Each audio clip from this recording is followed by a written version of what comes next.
Thank you for joining us on this edition of the show. On this week's edition, I speak with a young hacker, now an ethical one, I must say, on how to stay better secured on the internet. Look out for that on the interview segment. We have quite a lot lined up for you, so let's get started. I am Chukwemeka Agbata. Welcome to Tech Trends.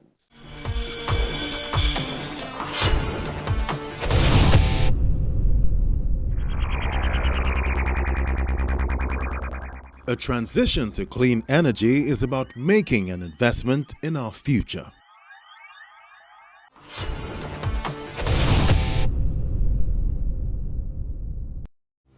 Cooking is a basic part of life, and in many rural parts of Nigeria, it's done traditionally with the use of solid fuels like wood or coal, resulting in household air pollution. WHO statistics show that around 3 billion people cook using polluting open fires or simple stoves fueled by kerosene, biomass, and coal.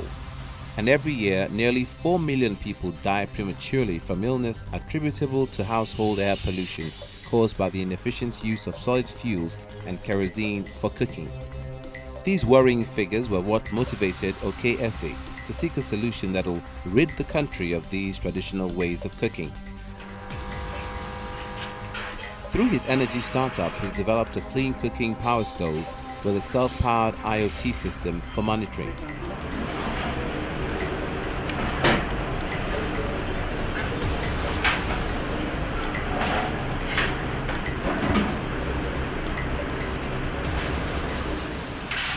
The power stove makes use of biomass pellets as fuel, thereby eliminating the use of wood or coal while cooking.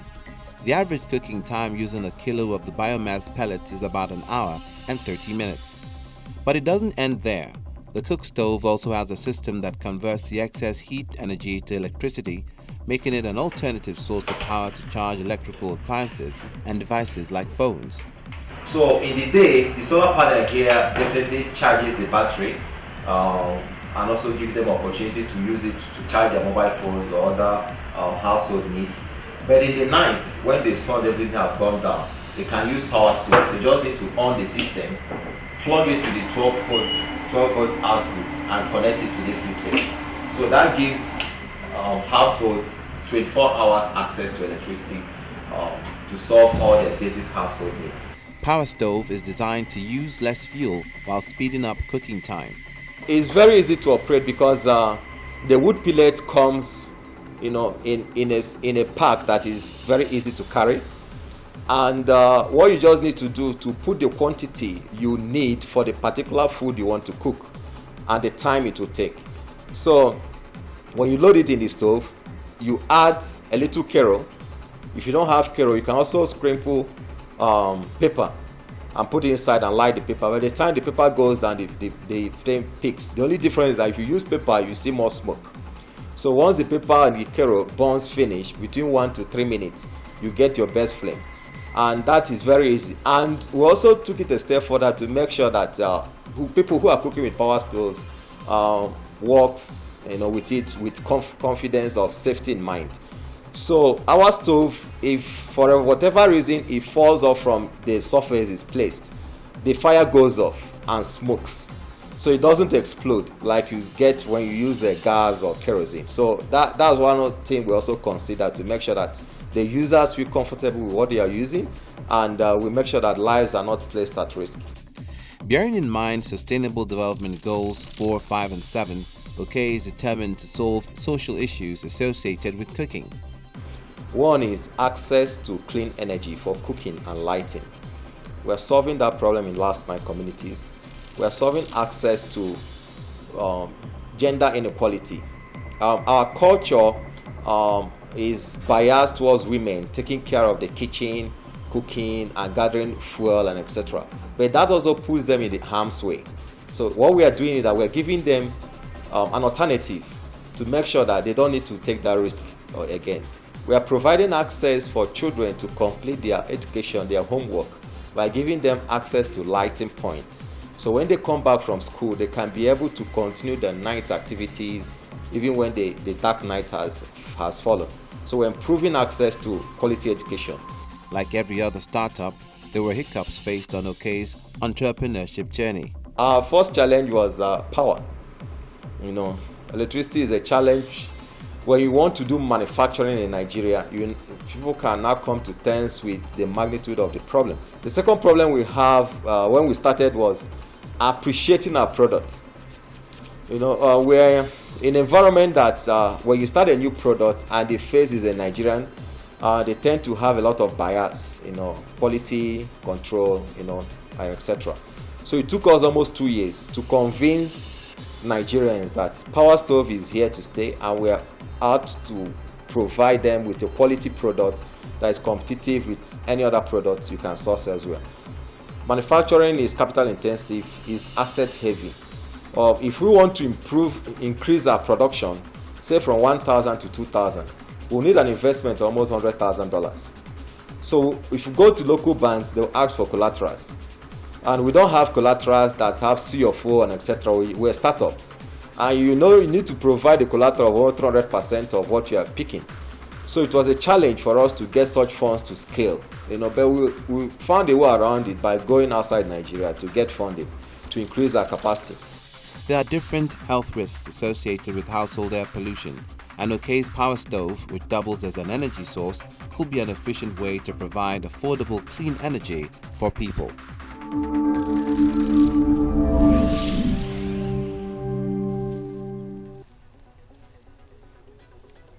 Hi, I'm Farmer Samson Ogbole, a modern farmer from Nigeria. Here we grow our plants without using soil because we believe that food production should not be seasonal because hunger is not.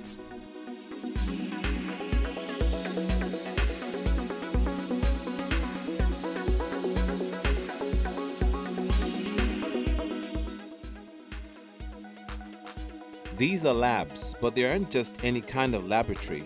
They are farm labs. And in here, this modern Nigerian farmer is revolutionizing agriculture by growing plants without soil.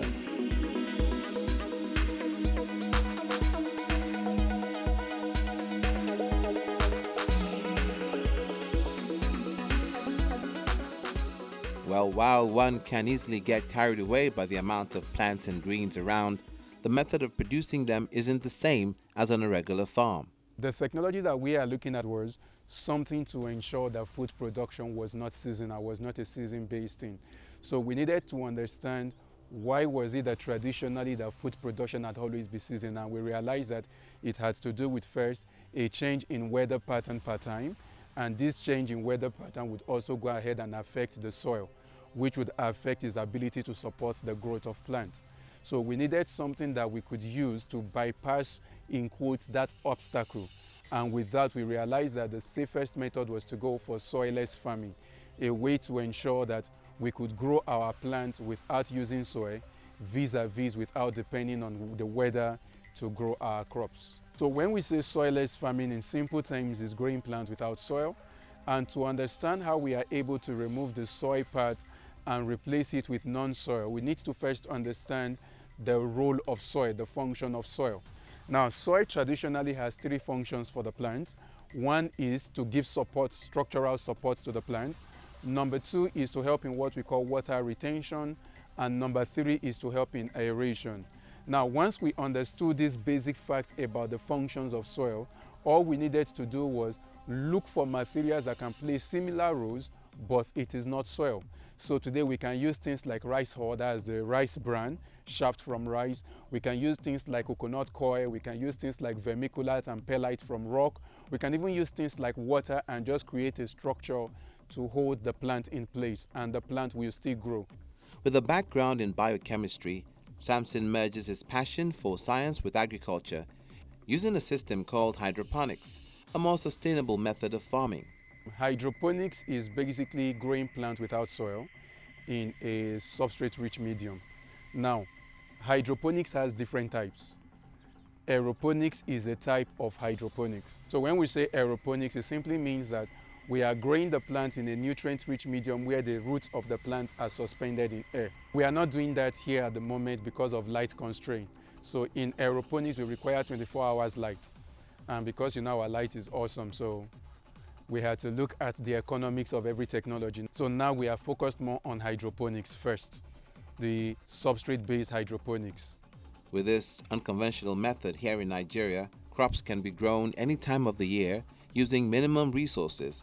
But this push for urban farming isn't an idea that's welcome everywhere, according to Samson. When we started, the first major challenge was breaking the cultural and religious barrier. We are very traditional people / religious people who believe everything that is not natural is satanic.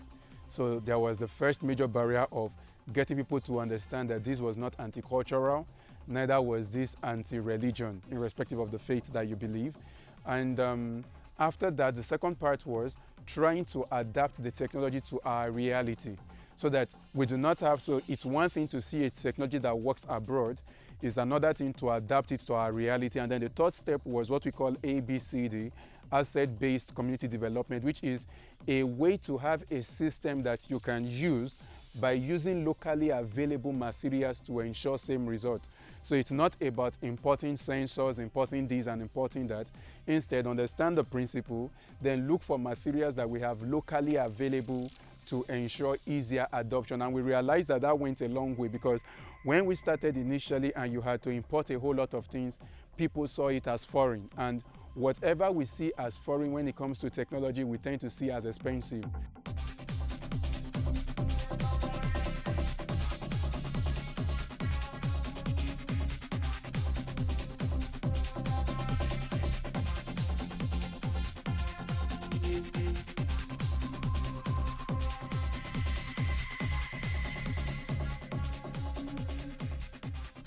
It's soilless farming in simple terms. It's that simple. And the soilless farming is, number one, with this we are not using soil. Two, if you notice, we have about 8 layers of plants growing. So what it simply means is for a soil-based farmer to do this same kind of production, they will need at least ×8 of this kind of land to achieve same results. But here we are doing what we call vertical farming, taking advantage of the vertical space. Number two, because we are the one that is controlling the kind of substrates that we are using, we determine when we supply water. So with this, it's not like regular rain that you bring in so much water, the plant cannot use everything, so most of the water goes to waste. But here, whatever we supply is based on what the plant requires. And what this means in essence is we are able to save on water by over 90%. In Nigeria, apart from oil, agriculture is another sector that provides for many Nigerians and employs a good percentage of the labor force. But several factors stifle the growth of the sector. Samson Ogwole is not the only innovative farmer in this space, but with his adoption of hydroponics to grow plants, this method can make just about anyone a farmer, thereby increasing food production and security.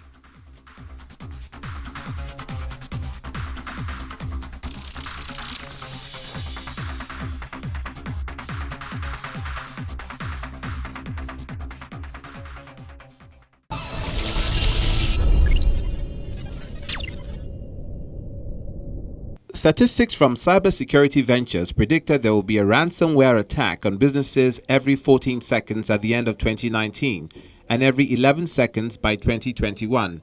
This does not include attacks on individuals, which occurs even more frequently than businesses. Same source also forecasts cybercrime will cost the world $6 trillion annually by 2021, growing by 15% per year over the next 5 years.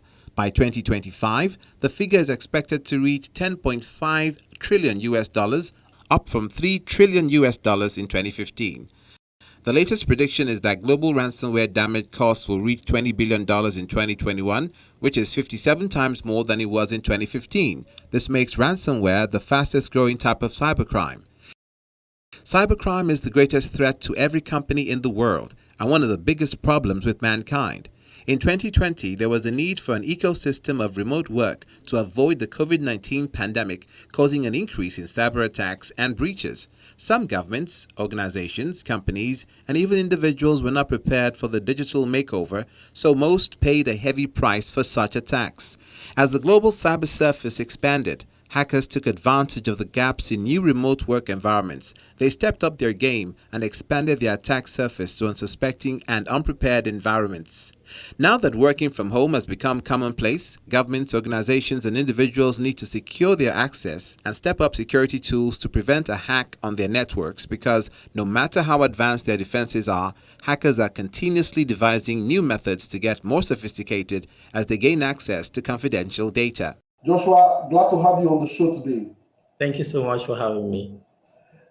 What does cybersecurity mean to you?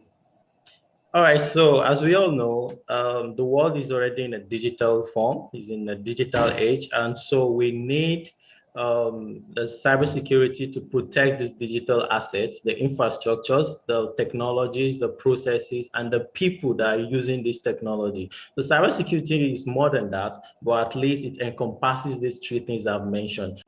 Okay, so give us an example of digital assets that need to be protected. Now, take for example the bank.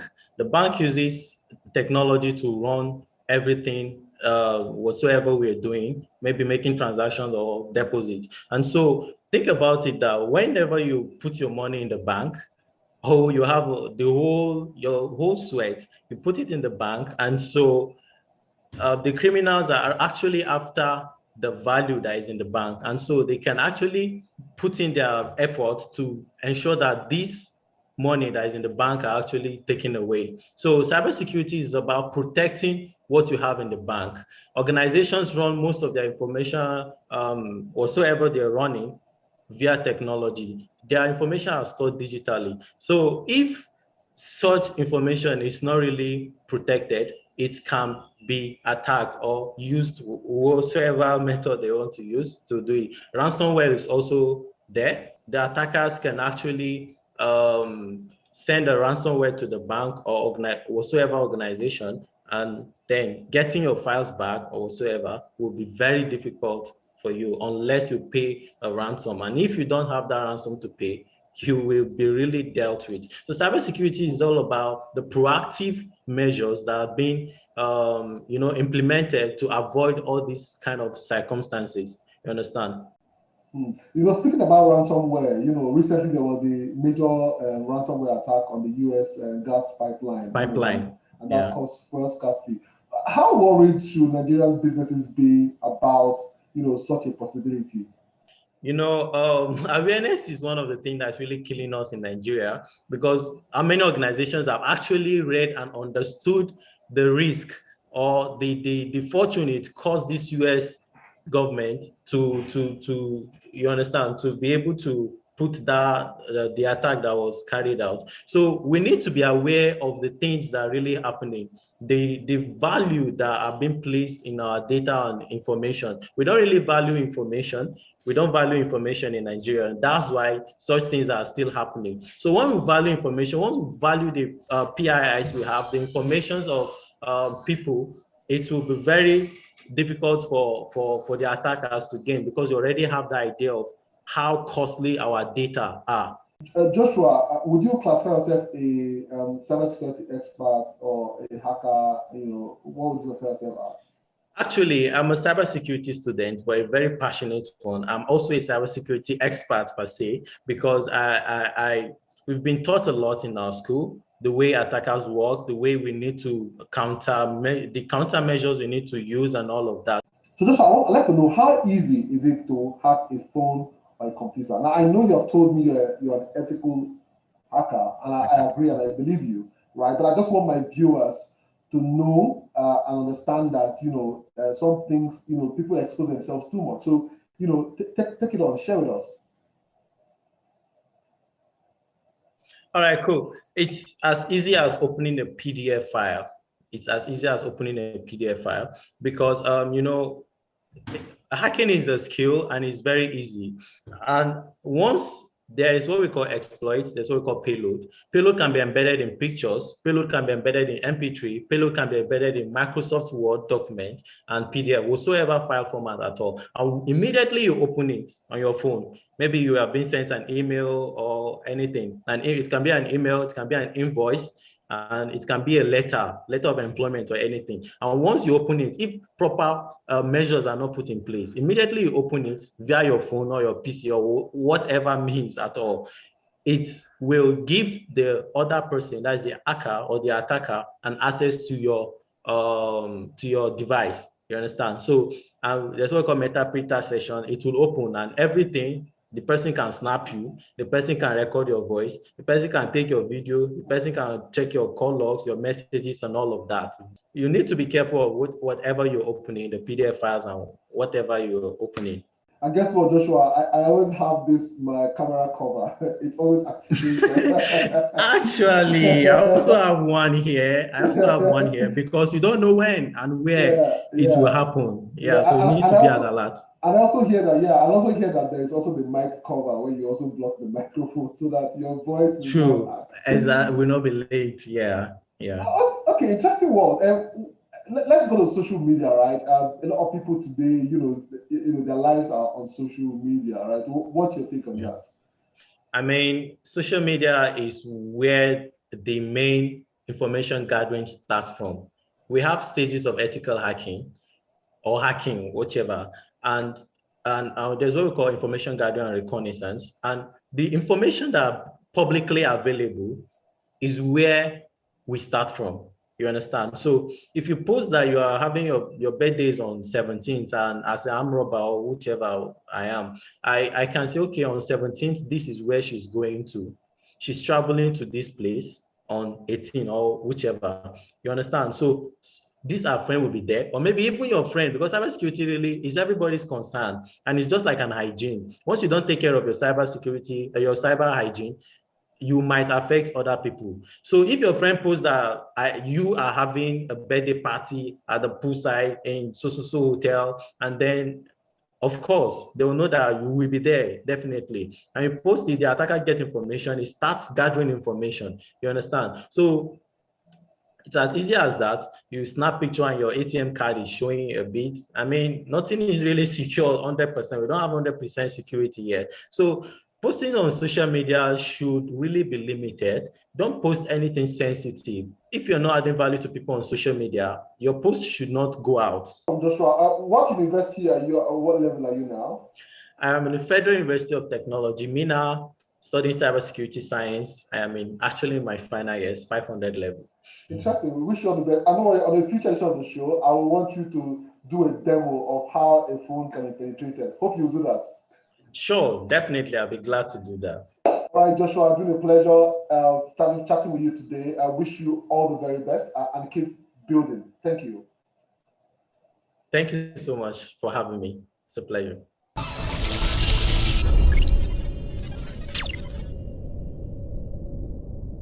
Joshua Moses is the founder of Diary of Hackers. I love the fact that this young chap is already making some good impact in the cyberspace out of university. As you've heard from him, we all need to be security conscious. And this idea of sharing your entire life on social media may not always be a wise decision. Remember, the need to be security conscious, whether online or physically, is first and foremost your responsibility. So stay vigilant at all times. It's a wrap on this edition of the show. But the conversation continues online. Join us on social media. Remember, you can watch the entire show on Channels TV, YouTube, or by checking out cfablog.ng. For Tech Trends, I'm Chukwemeka Agbata.